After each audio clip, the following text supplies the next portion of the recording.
తిరిగి వాడి మాటలే రుచిస్తాయి. అర్థమైంది కదండి. ఇక వీళ్ళకి ఎంత చెప్పినా చెమటోడు ముందర శంఖ ఊదినట్టు, చెమటోడు ముందర శంఖ ఊదినట్టు. మీరు మళ్ళీ కన్ఫ్యూజ్ కావద్దనే కదా నా ఆవేదన. కన్ఫ్యూజ్ కాకండి. ఋషి ఎవరు అనేది తెలుసుకోవచ్చు.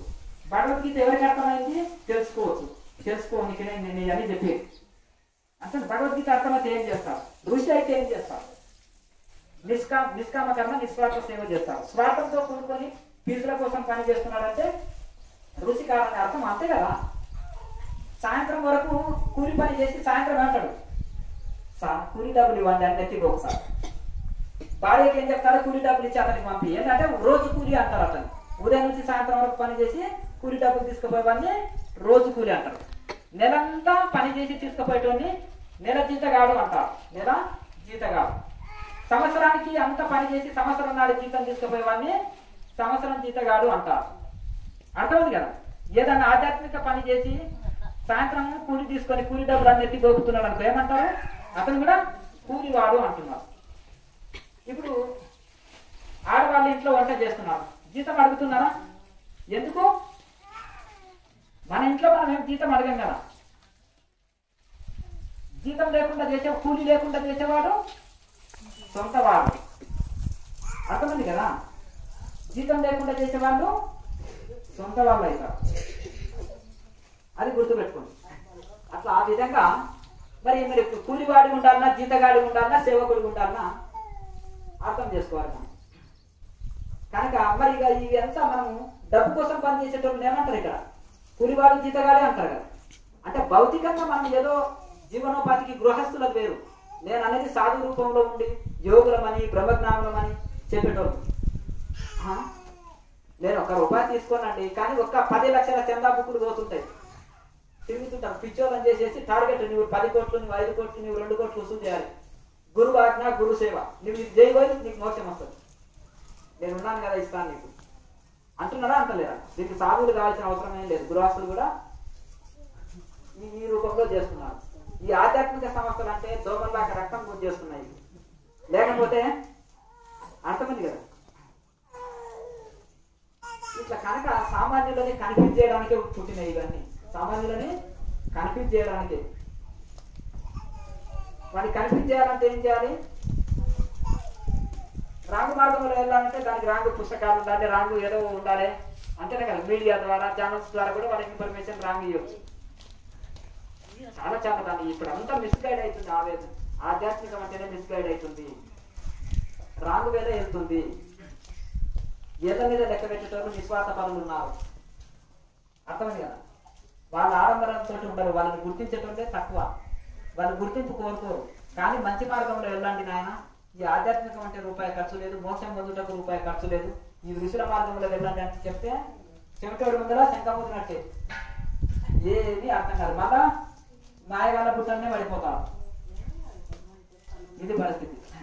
ఎవరైనా వచ్చి 2 రోజులు గోడ కాని ఎదురుగా కూర్చోబెట్టినానుకో, ఆహా ఇవాళ గ్రేట్ మాస్టర్ హాస్టల్ ట్రావెలింగ్ చేసిన అంటే వాడు 10 కోట్ల చెప్పు ఒకటే ఇచ్చేస్తాడు. ఏదంటే ధనవంతుడు కావాలి, పొగడాలి, పూలమాలేయాలి, గుర్తింపు కలిగాలి. అది ఎక్కడ సద్వినియోగం అవుతుందో తెలియదు. అర్థమైంది కదా. ఎవరికి దోసింది వాళ్ళు దోమల రక్తం గుంజుకున్నట్టు తాగేసేయండి, మొత్తం 10% సంస్థకి అని. మరి వాళ్ళకి ఆ మాత్రం దోసుకోనికి అవకాశం ఇవ్వతే మన సంస్థలో పనిచేయదు. చేస్తారా? అర్థమైంది కదా. మరి ఏది ఇదవుతుందో ఎట్టుపోతుందో ఆధ్యాత్మిక సంస్థలు అంటే అర్థం కావట్లేదు.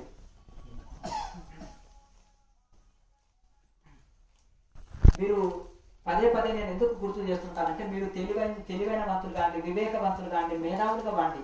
ఒక రైట్ మార్గంలో వెళ్ళినప్పుడు తిరిగి మళ్ళీ కన్ఫ్యూజ్ కాకండి. మీరు కంప్లీట్ కన్ఫ్యూజ్ చేసే 100 సంస్థలు పుట్టుకొస్తాయి, 100 యూట్యూబ్ ఛానల్ పుట్టుకొస్తాయి, 100 టీవీ ఛానల్ పుట్టుకొస్తాయి, 100 ఆడంబరం వాళ్ళు పుట్టుకొస్తారు, 100 వాళ్ళు కన్ఫ్యూజ్ చేస్తారు, 1,00,000 మందికి జీతాలు ఇచ్చి కూడా మిమ్మల్ని కన్ఫ్యూజ్ చేస్తారు. అర్థమైంది కదా. 1,00,000 మంది వచ్చినా కానీ మనం ఋషివేళ వెళ్తున్నప్పుడు కన్ఫ్యూజ్ కావద్దు. అదే వివేకవంతుని యొక్క లక్ష్యం, అదే జ్ఞానవంతుని యొక్క లక్ష్యం. అర్థమైంది కదా. ఆవు బెటర్ సూపర్ మార్కెట్లకు పంపిస్తే ఇవాళ కూరగాయల కట్టకాడికి పోయి గబగబ తినేసి వస్తుంది. మనకే కన్ఫ్యూజ్, మనుషులకే. ఇన్ని పీజీలు పిహెచ్డీలు చదివి చిలక దగ్గరికి పోతాం, శాస్త్రం చెప్పు నాకు జాతకం చెప్పాలి. అదే పీజీలు పిహెచ్డీలు చదివిందా? నా జాతకం చెప్పమ్మా అంతేనా కదా. ఆ చిలకమ్మ దగ్గరికి పోయి జాతకం చెప్పమంటాం. ఇన్ని పీసీలు పేసీలు చదివినాం మనమేమో, అంతేనా కదా. మరి ఇట్లా ఉంది. చిలక దగ్గరికి వెళ్ళి జాతకం చెప్పమన్నట్టే ఇక్కడ కూడా ఇది ఉంది. ఇంత చదివి ఇంత పెద్ద చదువు చదువుతారు, ఇట్లా ఈ యొక్క కనిపించే వాళ్ళని గుర్తించలేకపోతున్నారు, అంతే కదండి. ఆధ్యాత్మికం అంటే నిస్వార్థ చేసేవాడే నిజమైన గురువు, నిజమైన ఋషి, నిజమైన బ్రహ్మజ్ఞాని. ఎవరైనా ఉండని, పాకిస్తాన్ వాడైనా సరే, బంగ్లాదేశ్ వాడైనా సరే, నిస్వార్థ సేవ ఎవరు చేస్తారో వాడు ఒక ఋషి, అర్థమైంది కదా. ఎవరైతే తపస్సు చేస్తారో, ఇంద్రియాన్ని జయిస్తారో అతను ఒక ఋషి. ఒక భోగిలాక జీవితం ఉంటూ ఆడంబరాలతో జీవిస్తూ ప్రపంచాన్ని దోచుకునేవాడు భోగి అంటారు. ఇక్కడ మీరేమంటున్నారు? యోగి అంటున్నారు. మీరు ఏదైనా వ్యతిరేకంగా గ్రహిస్తారంటే మీతోటి చాలా కష్టం. చిన్నపిల్లలు మీరు మలాన్ని చూసి ఒంటికి పూసుకుంటారు. ఎందుకు నాయన మలం పూసుకుంటున్నారంటే, ఆడుకుంటున్నాను నన్ను డిస్టర్బ్ చేయక అంటున్నాడు అంట వాడు. గ్రహించండి నాయన, గ్రహించండి అంటే మీరు జర తెలివైన వాళ్ళు కావచ్చు, కానీ మళ్ళీ మిమ్మల్ని కనిపించే చేసేటోళ్ళు 190 ఛానళ్ళు పుడతాయి, 190 పుస్తకాలు వస్తాయి, 190 ప్రచారకులు వస్తారు. అర్థమైంది కదా. కన్ఫ్యూజ్ కావద్దు. ఒక రైట్ వేలో వెళ్తున్నప్పుడు కన్ఫ్యూజ్ కావద్దు. వాడు 10 లక్షలు తీసుకుంటున్నాడు అండి నెత్తిన చేతి కుండలి యాక్టివేట్ కోసం. నేను లక్షనే కదా తీసుకున్నది, నన్ను ఎందుకు అంటారు? అర్థమైంది కదా. ఒక ఆయన DNA యాక్టివేట్ అంటే ఇంత ఫీజు కట్టినాను నేను, ఒక ఆయన నెత్తిన చేతి పెట్టించుకున్నానండి ఆ గురువు గారి చేత. ఆయన 200-300 ఎకరాలు సంపాదించి ఇది చేసి ఉంటాడు, ఎంజాయ్ జీవితం గడుపుతున్నాడు హాయిగా. అర్థమైంది కదండి. మరి ఇవన్నీ ఎందుకంటే దీన్ని ఒక వ్యాపారం చేస్తున్నారు. అతను ఎన్ని గోళీలు వేసుకుంటాడని మీకు తెలియదు. బీపీ, షుగర్ అన్నీ ఉన్నాయి సాయంత్రం. అర్థమైంది కదా. ఒక ఆవిడ ఉండి, ఏంటండి గురువు గారికి 3 ఏళ్ళు గడ్డం ఉంది, బాగుంది, అట్లా తిరుగుతావు, చాలా మొత్తం వెంట్రుకలని తెల్లవైపోయినా అంటే, పెద్ద వెదవండి. మిఠాయిలు అంతా భక్తులు తెస్తే రూమ్ లో పెట్టుకొని లటాలటా తింటాడు, ఎవరికైనా ఒకరికి ఇస్తామంటే ఇయ్యడు, అందుకనే నేను తిడుతుంటాను. భార్యకి తెలుసు ఆయన తిండిపోతా, వాడు ఎటువంటి నిగ్రహం కలిగిన వాడు. ఏంటిది 60 ఏళ్ళైనా బుద్ధి లేదు, 70 ఏళ్ళు ఉన్నాయి బుద్ధి లేదు, ఇంకా సంసారం కోసం ప్రాకులాడతాడు. ముసల్దాన్ని ముట్లు ఉడిగిపోయినాయి. ఈ వెదవకి ఎన్నడు బుద్ధి వస్తుంది? ఇంత పొడుగు గడ్డం పెంచాడు, సాధువు అయ్యాడు. అర్థమైంది కదా. జనాలంతా పిచ్చోళ్ళని చేస్తున్నాడు. అది భార్య ఊరికే తిడుతుంటది, ఎందుకమ్మా అట్లా తిట్టక తల్లి, ఆయన ఒక గురువు వాళ్ళ శిష్యుల ముందర ఎందుకు అవమానిస్తావు? మీరేదో మాట్లాడుతుంటే మంచిది చెప్తుంటే అడ్డం వస్తున్నాడు. వెదవకి ఏం తెలియదు. సాయికి తెలుసు, బాగా చూస్తుండ్రు కదా. అంటే ఇట్లా మాయగాళ్ళు మరి తెలుసు కదా భార్య ఎంత తిండిపోతూ ఎటువంటి వాడు అనేది భార్యకు తెలియదా? అట్లా ఈ విధంగా పరిస్థితి. అదే నిగ్రహం కలిగిన వాడు ఉంటే దాసిలాకాయి సేవ చేస్తుంది అక్కడ. అర్థం కాళ్ళు కడిగి పతిదేవుడు అని నెత్తిన చల్లుకుంటుంది. అంటే అర్థమైంది కదా. దానికి న్యాయం చేస్తే, ఆ గురుస్థానానికి న్యాయం చేస్తే. ఎందుకు ఆవిడ తిడుతుంది? దేంట్లో నిగ్రహం లేదు, దేంట్లో ఇది లేదు, ఏమి లేదు, ఇది పరిస్థితి. కనుక ఈ విధంగా మీరు ఆధ్యాత్మిక మార్గంలో వెళ్ళినప్పుడు కనీసం సత్యమన్న పలకడం నేర్చుకోవాలి. సత్యమాన మార్గంలోనన్నా ఉండడము తెలుసుకోవాలి. అసత్య మార్గంలో వెళ్తుంది ఇప్పుడు ఆధ్యాత్మికం. దోపిడీకి గురి అయింది ఆధ్యాత్మిక మార్గం. అర్థమైంది కదా. దొంగల చేతిలో పగ్గాలు ఉన్నాయి ఆధ్యాత్మిక మార్గం. అర్థమైంది కదా. కనుక ఈ పరిస్థితి మీరు కన్ఫ్యూజ్ కాకుండా బాగుపడాలనే తప్ప మాకేం నోటి దురద కాదు ఇదంతా చెప్పడానికి. ఏమండి మీరు తెలివైన మంత్రులు కాబట్టి ఏదో మా దగ్గరికి రాకుంటే మీకు ఏం చెప్పబోతుంటుంది. మళ్ళీ కన్ఫ్యూజ్ కాకండి. కనుక ఈ యొక్క ఆధ్యాత్మిక మార్గంలో, ఋషి మార్గంలో వెళ్ళి తరించండి. మీరు 100 సార్లు వచ్చినా మీ నుంచి ఏమీ ఆశించడు జ్ఞానానంద స్వామి, గుర్తుపెట్టుకోండి. కనుక సాధన చేసి తరించండి. ఒక ఋషులు కాకండి కండి. గృహస్థాశ్రమంలో ఉంటే మీ ఇల్లునే ఒక ఆశ్రమంగా మార్చుకోండి. గృహస్థ ఋషులుగా తయారుగాండి. గృహస్థ ఋషులుగా తయారుగాండి. అదే మేము కోరుకునేది. ఎంత ఋషిత్వం పొందింది అనేది ఒక వారం రోజులు ఇక్కడ ఆశ్రమంలో పెడితే నేను సర్టిఫికెట్ ఇచ్చి పంపిస్తా అంటున్నా కదా. అర్థమైంది కదండి. అట్లా ఆ విధంగా మనకు గొప్ప గొప్ప ఋషులని చూస్తుంటే పిచ్చోళ్ళలాగా వాళ్ళు కష్టాలు అనుభవిస్తూ వాళ్ళు అవమానాలు భరిస్తున్నారండి. లేక లేక వాళ్ళు బయటకు వస్తే రాళ్లతోటి కొట్టబడి పిచ్చోళ్ళని ఇది చేస్తున్నారు. ఆ ఋషులు అందుకునేది ఒక భోగులు అందుకుంటున్నారు. బంగారు సింహాసనం మీద ఈ యొక్క పాద పూజలతోటి, ఆడంబరాలతోటి లక్షల కోట్లని దోపిడీ చేస్తూ ఒక భోగులు ఋషుల గౌరవం అందుకుంటున్నారు. ఋషులేమో అర్థమైంది కదా. ప్రకృతికే శరీరాన్ని వదిలిపెట్టేసి పట్టించుకోకుండా, శరీరాన్ని కూడా పట్టించుకోకుండా దేహాతీత స్థితిలో ఉన్నారు. వాళ్ళ పాదధూళి తాకిన మీ పాపాలన్నీ పోతాయి, వాళ్ళ పాదధూళి తాకిన మీ జన్మధాన్యం అవుతుంది. ఆ గురువు గారిని 10 లక్షలు ఇచ్చామండి, 5 నిమిషాలు ఉన్నాడండి, పాదపూజ చేశాం, మా పాపాలన్నీ పోయినాయి, ఇంకా అంటుకోకుంటే కష్టం. ఆయనది ఏమన్నా ఉంటే అది గజ్జి రోగం అంటారు కదా, ఆ వైరస్ కరోనా తగిలించుకొని వచ్చాడు. మేము మంచిగానే ఉన్నామండి, మా బంధువు ఎవరో వచ్చాడండి, మొత్తం మా 10 మందికి తగిలించి వెళ్ళాడు, అంతేనా కదండి. ఆ విధవ ఎక్కడెక్కడో తిరిగేసి వస్తాడు, ఏదో బంధువు కదా ఇంకా ఫీల్ అవుతాడని ఇంట్లోకి రానిచ్చినాము. అందరికీ మేమైతే గేట్లు కూడా దాటలేదండి ఇంటి నుంచి, మాకు అందరికీ సోకిందండి. అంటే ఇదే రోగం. అది ఎక్కడెక్కడ రుద్దుకొని వస్తాడు కదా, బాగా లక్షల కోట్లు డబ్బు తీసుకొని పాదాలలో అంత పాపం. మీరేంటి పాదాలు తాకితే ఏదో పాప పునీతులం అవుతుండమా అని మీరు అనుకుంటారు. అర్థమైంది కదా. చేసేది గంట జపము, అర్థమైంది కదండి. గంట జపం అనుకోండి, ఉండేది ఎంత, లక్షల కోట్లది ఉంది, పాపం తీసుకున్నాడు కదా, అది మన సేవ చేస్తలేడు, ఎక్కడ పోవాలి, ఆ పాపం ఎవడమయ్యాలి. అర్థమైంది కదండి. పాదాల్లో దాకితే పాపమే తగులుతుంది మీకు. మరిగా ఒక పిచ్చోడి లాగా చెట్టు కింద కూర్చుంటే ఒక అవధూత అన్నాహారాలను జయించిన ఒక ఋషి ఆమెడ 1 కిలోమీటర్ దూరం నుంచి సాష్టాంగ ప్రణామం చేయండి, మీ జన్మజన్మల దరిద్రం అంతా పోతుంది. అర్థమైంది కదా. నేను ఋషులను ఎందుకు ఒప్పుకుంటున్నా, త్యాగాన్ని గౌరవిస్తున్నా, జ్ఞానాన్ని గౌరవిస్తున్నా, సేవని గౌరవిస్తున్నా. సత్యము, శాంతము, ప్రేమ, సమానత్వం ఇవి ఎక్కడున్నా అవి పాటించే వాళ్ళు గొప్పవాళ్ళు. సత్యం లేదు, అహింస లేదు, సమానత్వం లేదు, జ్ఞానం లేదు, ఇవి లేకపోతే ఏముంటుంది. సూర్యుడు లేదంటే ఏముంటుంది, చీకటే కదా. జ్ఞానం లేదంటే ఏముంటుంది, అజ్ఞానమే కదా. మనం అజ్ఞానులని జ్ఞానులు అంటున్నాం, జ్ఞానులని అజ్ఞానులు అనుకుంటున్నాం. అర్థమైంది కదా. కనుక ఆ విధంగా మనం గుర్తించి ఈ సన్మార్గంలో ఈ వెళ్ళి తరించండి, అదే మా ఆవేదన. ఇక మనం సాధన ప్రారంభించుకుందాము. అందరూ ముందు వైపు రండి.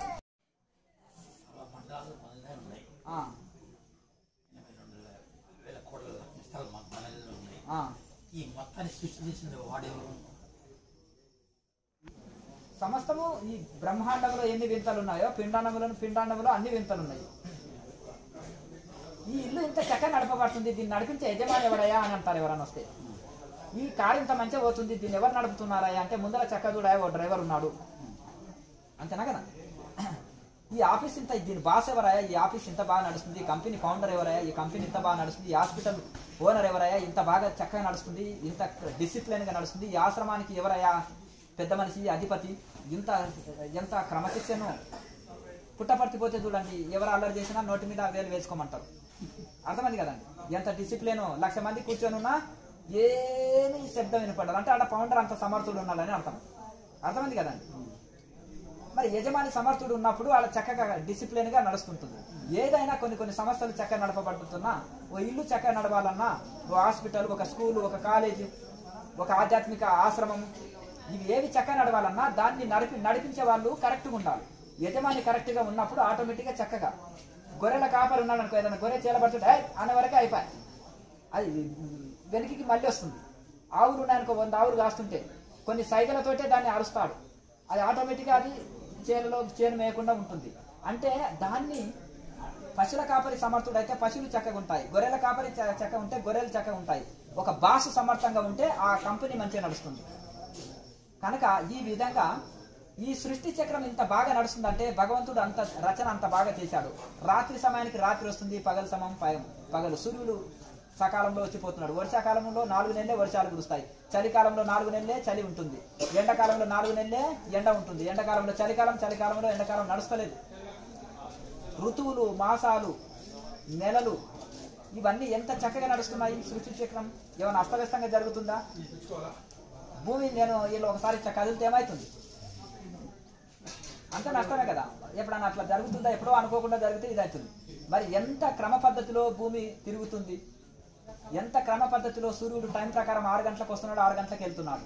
నాకు సూర్యుడు ఎప్పుడన్నా వస్తానయ్యా అంటే డ్యూటీ చక్కగా చేయకపోతే అంతేనా కదా. 6 గంటలకు పోయి 6 గంటలకు వస్తున్నాడు సూర్యుడు, దాన్నే సూర్య ఉదయం, సూర్య అస్తమయం అంటున్నాం.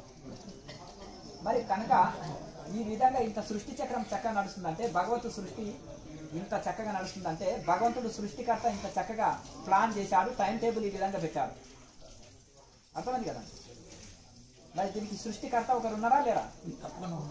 మరి ఆయననే భగవంతుడు, ఆయననే రకరకాల పేర్లు పెట్టుకున్నారు కదా. ఆ వస్తువుని అనుభూతి చెందాలంటే నీకు సాధన చేయాలి. నీళ్ళలో క్రిములు ఉన్నాయి, గాలిలో ఉన్నాయి, రక్తంలో ఉన్నాయి. తెలుసుకోవాలంటే దుర్బిని యంత్రము, సూక్ష్మదర్శిని, భూతార్థము పెట్టి చూస్తే పెద్దగా కనిపిస్తాయి. మా శరీరంలో భూతార్థం పెడితే హోల్స్ ఇంత పెద్దగా కనిపిస్తుంది. చెమట ఎట్లకెళ్ళి వస్తుంది, శరీరంలోకి వెళ్ళి చెమట ఎట్లకెళ్ళి వస్తుందండి. రంధ్రాలు ఉన్నాయి, హోల్స్ అన్ని, శరీరం అంతా హోల్సే. భూతార్థం పెట్టినప్పుడు తెలుస్తుంది అన్ని హోల్సే. ఆ హోల్స్ ఉన్నందుకే వెంట్రుకలు మొలవగలుగుతున్నాయి, ఆ హోల్స్ ఉన్నందుకే చెమట రాగలుగుతున్నాయి, వస్తుంది శరీరానికి. కనుక ఆ యొక్క మన ఇంద్రియాలు తెలుసుకోలేవు, స్థూలాన్ని చూస్తాయి మన కళ్ళు. కంటి మీద పొరొస్తేనే మనిషిని గుర్తుపట్టము. మరి భగవంతుడు ఆ సూక్ష్మాతి నిరాకారుడు, సూక్ష్మాతి సూక్ష్మం. మన మనసు సూక్ష్మంగా వెళ్ళిపోవాలి. మనసుని దాటుకుంటేనే పరమాత్మను అనుభూతి పొందగలుగుతాం. మనసులో ఉండి మనసుతో ఇంద్రియాలతో తెలుసుకునేదేమో ప్రపంచము, ప్రపంచిక వస్తువులు. మనసు లయం అయితే మనసు నిరాకారాన్ని నిరాకారంలోనే దర్శనం చేస్తాం, సాకారాన్ని సాకారంలోనే దర్శనం చేస్తాం. ఈ సాకారమైన కళ్ళతో సాకారమైన వస్తువులను చూస్తాము. నిరాకారమైన మనసుని దాటుకుంటేనే నిరాకారంలోకి వెళ్తేనే నిరాకారాన్ని దర్శనం చేసుకోగలుగుతాం, అనుభూతి పొందగలుగుతాం. అది దర్శనం అంటే అనుభూతిలోకి వస్తుంది. కనుక ఆ ఇంద్రియాలని దాటుకొని ఇంద్రియ అతీత స్థితినే భగవంతుని అనుభూతి పొందగలుగుతాం తప్ప ఇంద్రియాలతో భగవంతుని తెలుసుకోవాలా అనే చేసే ప్రయత్నం అంతా శుద్ధ దండగా, అంతే కదా. అట్లనమాట. ఆ నిరాకారాన్ని తెలుసుకోవాలంటే నిరాకారంలోకి వెళ్ళిపో, మనసుని దాటు. మనసుని దాటితేనే పరమాత్మను అనుభూతి చెందగలుగుతాం. మనసులో ఉండి ఎన్నడూ తెలుసుకోలేము.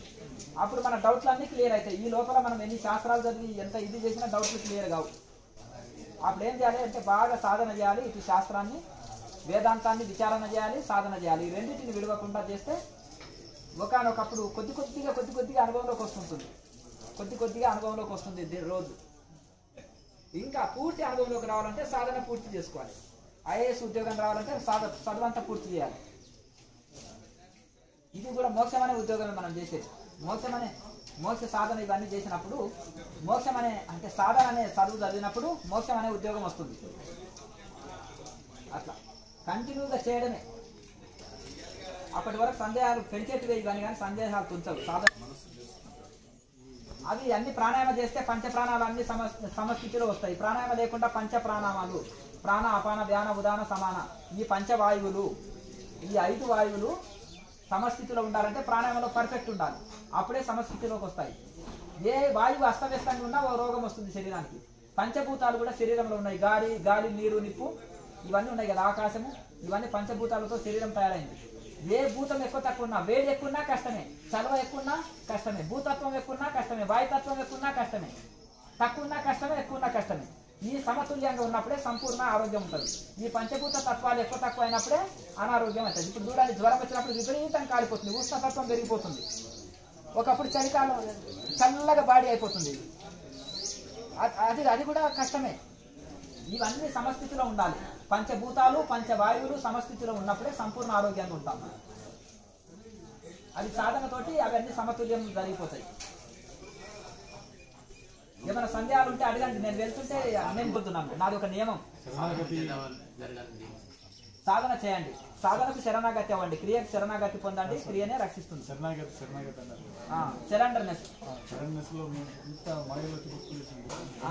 బలమైన మాయ ఉంటే బలమైన రామబాణం కొట్టాలి. ఉండేవాడు రావణుడు అనుకో, రావణుడు రాక్షసుడు, వాడు రామబాణానికి వస్తాడు. అర్థమైంది కదా. బ్రహ్మాస్త్రం కొడితేనే చనిపోతాడు. చిన్న పిల్ల రాక్షసులు ఉంటారు, అర్థమైంది. దెబ్బ కొడితే చచ్చిపోతారు చిన్న రాక్షసులు. కానీ మహాక్రూరుడు లాంటి వాళ్ళు రాక్షసులకు బ్రహ్మాస్త్రమే వేయాలి. అర్థమైంది కదా.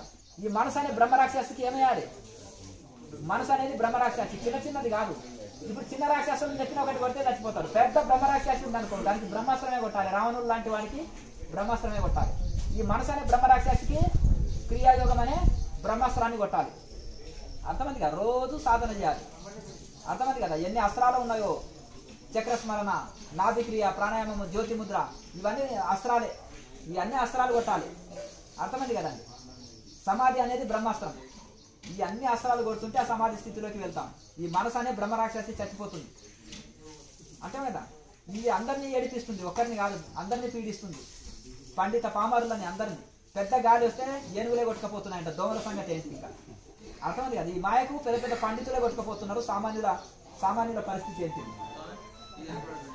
ఇదే కొండపిండి పూత ఆకు అంతా తెంపి ఒక మిక్సీలో వేసి గ్రైండర్ చేసిన తర్వాత అందులో ఉలువపిండి వేసేసి మంచిగా బాగా ఉడికించినాక జ్యూస్ లాగా చేసి ఒక 1/2 లీటర్ తాగండి. ఇంకా మీకు నోటికి రుచి అనిపించకపోతే కొద్దిగా ఉప్పు కారం వేసుకోండి. సాంబార్ లాగా అయితే తాగేసేయండి.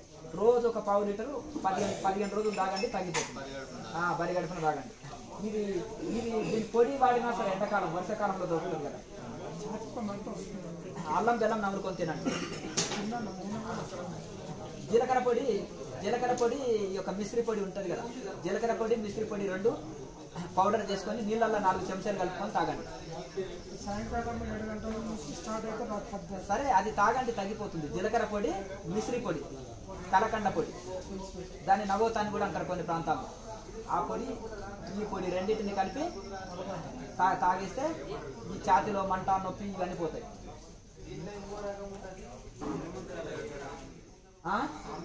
మీకు అక్కర్లేదు, ఈ క్రియాయోగం చేసుకుంటే సరిపోతుంది. ఒక్కొక్కటి ఏది ఎప్పుడు అందాలనో అది అందుతుంది. అర్థమైంది కదా. చక్కగా ఇప్పుడు ఏదైతే ఉందో ఈ ప్రాణాయామం చేసి చక్కగా కళ్ళు మూసుకొని సుఖంగా ధ్యానం చేసుకోవాలి.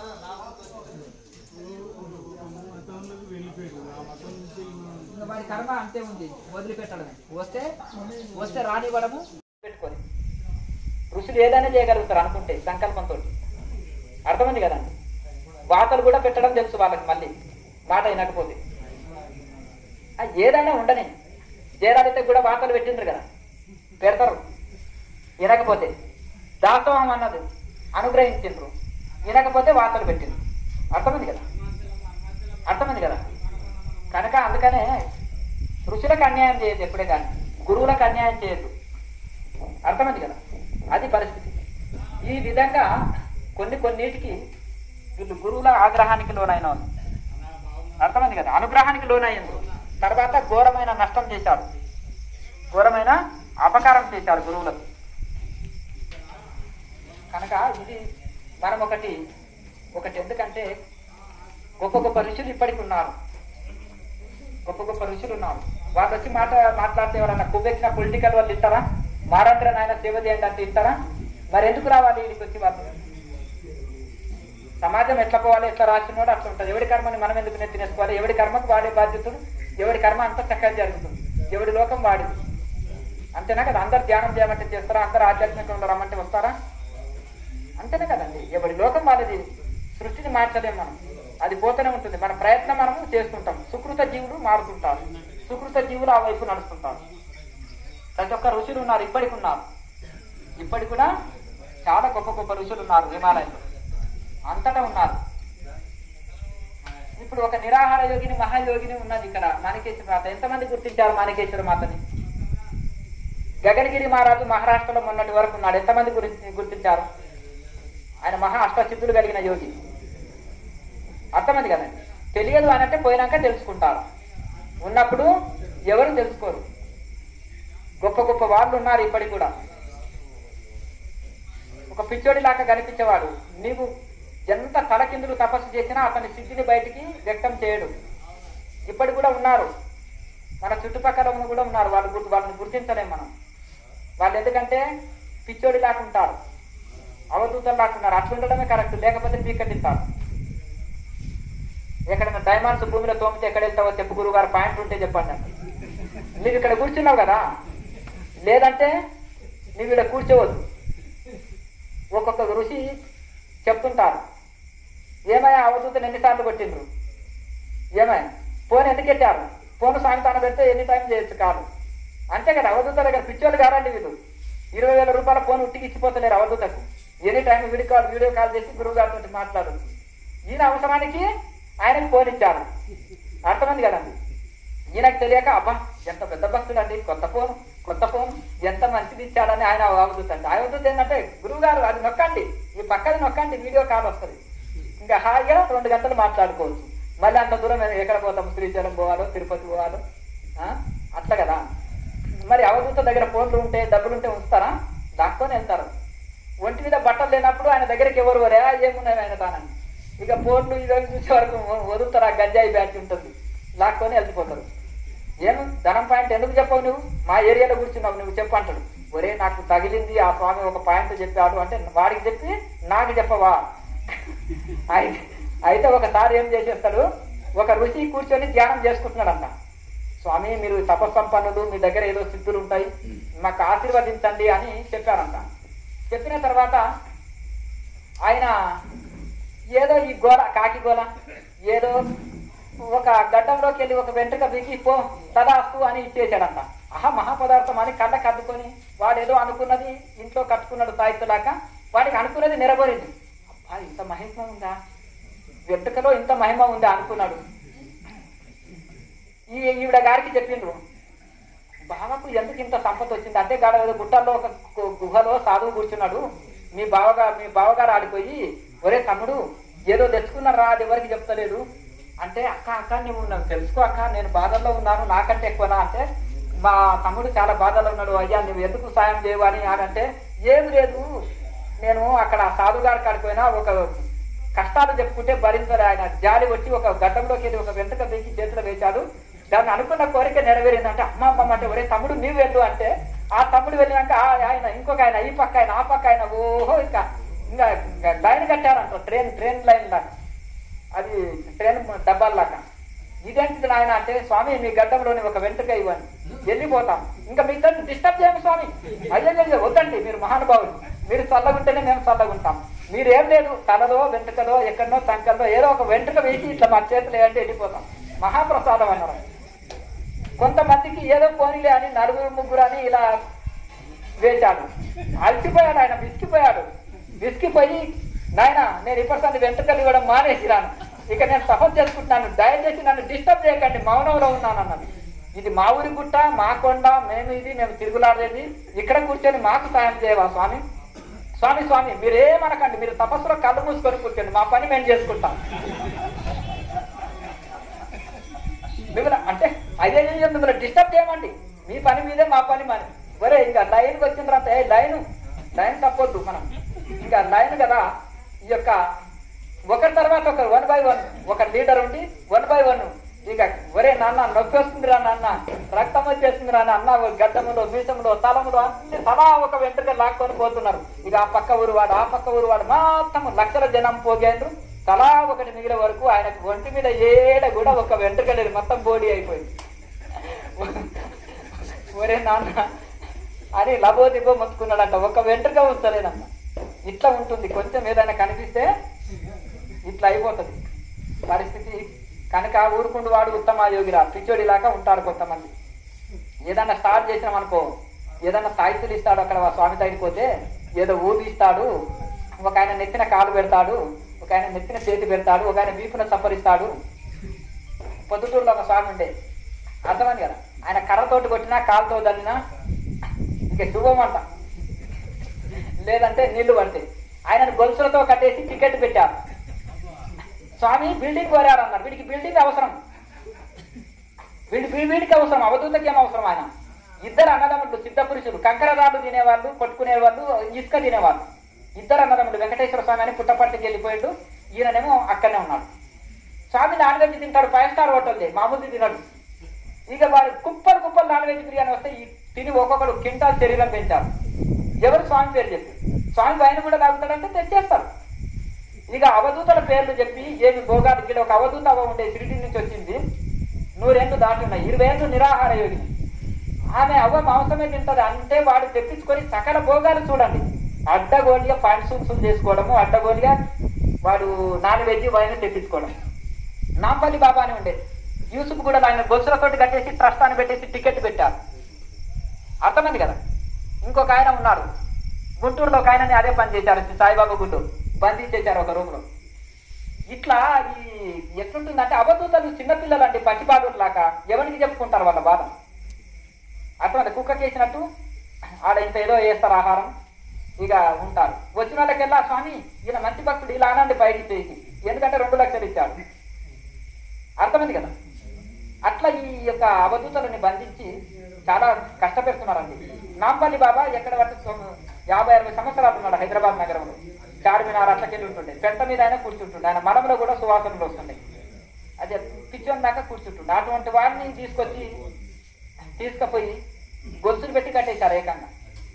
అతి తొందరలో ఆయన మహాసమాధి చెందాడు. కనుక ఇట్లా ఈ అజ్ఞానం లోకం కనుక ఇది ఈ విధంగా చేస్తుంటుంది. అన్నీ ఉంటాయి. ఎవరికి ఎప్పుడు తెలియాలనో అప్పుడు తెలుస్తుంటుంది. ఎవరికి కనిపించాలనో, ఎవరితో కనెక్ట్ కావాలనో వాళ్ళతో కలుస్తారు. సీఎంతో అందరు కలుస్తారా? పిఎంతో అందరు కలుస్తారా? ఏమయ్యా, డైరెక్ట్ పోయి కలవడానికి అది ఒక పర్మిషన్ ఉండాలి. హిమాలయ యోగులను డైరెక్ట్ కలవాలంటే దానికి కొన్ని ఇది ఉండాలి. అర్థమైంది కదా? అందరికి అపాయింట్మెంట్ ఉంటుందా? ఉండదు. దానికి అర్హత పొందాలి. విదేశాలు వెళ్ళాలంటే వీసా ఉండాలి. అవునా కదా? పిఎంని కలవాలంటే ఏముండాలి? అందులో కార్యకర్తవో మంచి పేరో నీకు ఏదో ఉండాలి. అంతేనా కదా?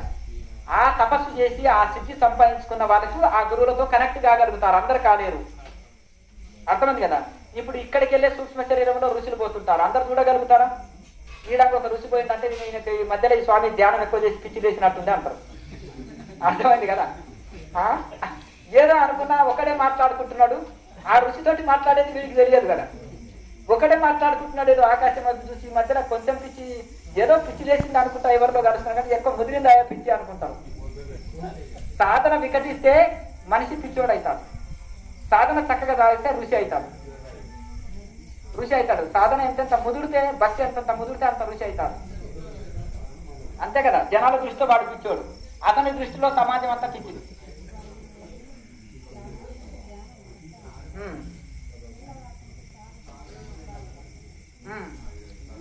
ధ్యానం చేస్తే బాధలన్నీ పోవాలి, రోగాలన్నీ పోవాలి.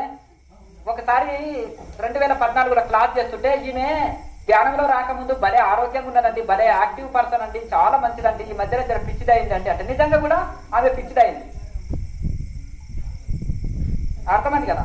ఈ నిద్రపోయే ధ్యానం మరి అంత పని చేస్తుంది, గుర్తుపెట్టుకోండి. ఇంకొకటి, శ్రీశైలం అడవిలో నాకు ఒకతను కలిశాడు. దత్త పరంపరలో ఉండేవాడు. అక్కడ ఏదో మెదక్ జిల్లాలో సాయిబాబా గుడి కాడ ఇంత భోజనం పెట్టేది, ధ్యానం బాగా చేసుకునేది దత్త పరంపర. మంచివాడు పాపం. నీకు ధ్యానం కావాలంటే నేను పాతాశ్రమం ఒకటి ఉంది, కుటీరం, ఆడ ధ్యానం చేసుకో, రూము ఫుడ్ నేను ఏర్పాటు చేస్తాను నేను వాగ్దానం చేసిన. ఇక లూజుగా తిరిగి ఒక గణేష్ మహారాజ్ అని 108 సంవత్సరాల గురువు దగ్గర దీక్ష తీసుకొని మళ్ళీ పోయి ఇళ్ళ కట్టే ఎనర్జీస్ పాస్ అవుతాయి. సపరేట్ కట్టడాలు వచ్చినాయి కదా ఈ మధ్యలో, మాయ కట్టడాలు. ఆ మాయ కట్టడాలలో కూర్చుంటే యాక్టివేట్ డిఎన్ఏ యాక్టివేట్ ఇది అదే వరకు ఈ పిచ్చివాడు పోయిండు, పోయి పడిండు. పడిపోయి నిజంగా కూడా గంటలు వచ్చిండు. నేను ఒకసారి పోయినప్పుడు ఈయన ఒకప్పుడు మంచిగుంటే జరేదో పిచ్చి మాట్లాడుతున్నాడు స్వామి అంటే చూసిన. శ్రీశైలం అడవిలో ఉన్నావు, నువ్వు చాలా పాత అయినావు కదా, ఏమయ్యా అని అంటే, ఏమయ్యా ఇది జీన్స్ ప్యాంటు టీ షర్ట్ వేసినావు, కాషాయం వదిలేసి ఎవరిని కాపీ కొడుతున్నావు నువ్వు, నెత్తి మీద టోపీ పెట్టుకొని వచ్చినావు, ఏంటిది? మంచి ఒకప్పుడు సాధువులాగా తిరుగుతుంటివి, గణేష్ మహారాజు శిష్యుడివి, పెద్ద అవధూత ఆయన, స్వరంగ గుహలో ఉండేవాడు. మహారాష్ట్ర అది కర్ణాటకలో గుహలోనే ఉంటాడు గణేష్ మహారాజు. అంత మహారాజు శిష్యుడివి, ఏమయ్యా ఏమి రోగం నీకు? వాళ్ళ ఆఫ్ మైండ్ బ్యాచ్ అదంతా ఇంగ్లీష్ పుస్తకాలు చదివి బుర్రలు లక్షణాలు ఇప్పుడిప్పుడే కనిపించినాయి, వచ్చినాయి ఆల్రెడీ ఆటోమేటిక్ 50% వచ్చేసినాయి అని చెప్పి. ఇంకొక ఈ అమ్మగారు అయితే నిజంగా పిచ్చిదైపోయింది. ఎందుకంటే కరెక్ట్గా ఏదన్నా రాంగులు వెళ్ళినా సరి చేసేటోళ్ళు లేరు. ఈ యోగంలో సైడ్ ఎఫెక్ట్స్ ఉండవు, కరెక్ట్ మార్గంలో వెళ్తుంటారు. వంగి కూర్చోవడం, గోడకాన్ని నిద్రపోతే ఏమో అసలు పిచ్చి లేచిపోతుంది. ధ్యానంలో తగ్గుతుంది, కరెక్ట్ చేయాలి ధ్యానం, నిద్రలోకి వెళ్ళిపోవద్దు ధ్యానంలో. ఇవి కొంత ప్రాణాయామం చేసి ధ్యానం చేయాలి. అర్థమైంది కదా? పరమహంస యోగానంద గారు ఏమైనా ఇంట్లో క్రియాయోగంలో తేడా ఉంటే ఫారినర్స్ ఏమి తాట తీస్తారు విదేశాల్లో. అంత సైంటిస్టులు నాస్తికవాదులు అక్కడ. మరి ఆ దేశాల్లో 360 దేశాల్లో ఎట్లా వ్యాప్తి చేయగలిగారు? లక్షల మందిలో మిలియన్ పీపుల్స్కి ఎందుకు వ్యాప్తి చేయగలిగారు? యూనివర్సిటీలో ఒక సబ్జెక్ట్, ఒక యోగాత్మకత, ఆటోబయోగ్రఫీ ఆఫ్ యోగి 100 భాషల్లోకి రిలీజ్ అయింది. ఆయన దేహం వదిలినాక కూడా 21 రోజులు నిలిపిపెట్టారు. అది పెద్ద మెరాకిల్, వాళ్ళకి ఆశ్చర్యం కలిగింది ఆ కాలంలో.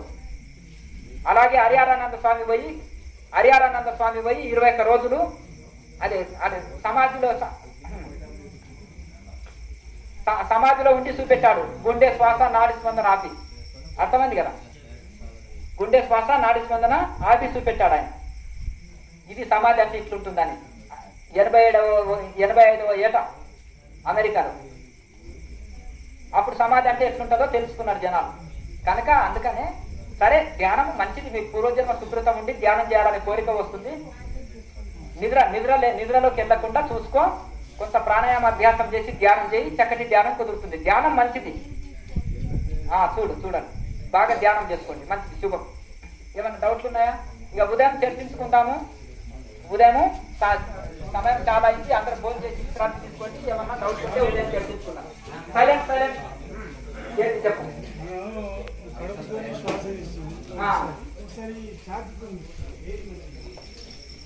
నాభి నుంచి తీసుకోవాలి, ఛాతి గుంటి తీసుకోకూడదు.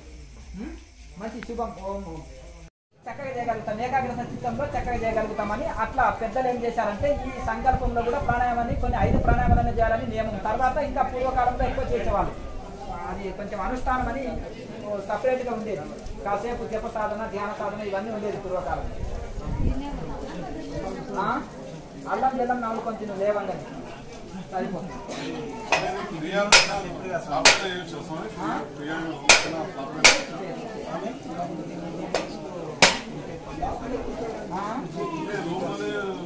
మునగాకు రసము పెరుగులో దాని సరిపోతుంది.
ఏ భవానీ అమ్మా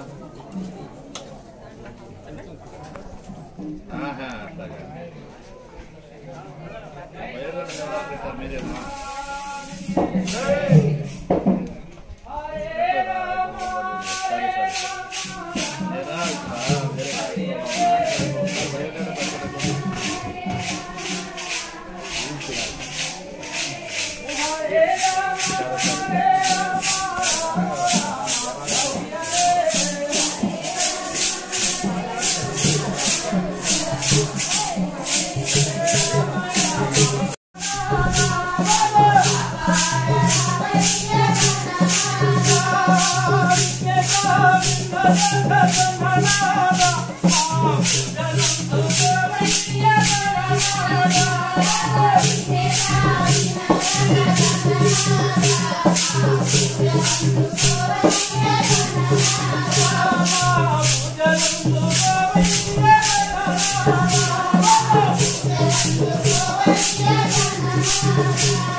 Thank you.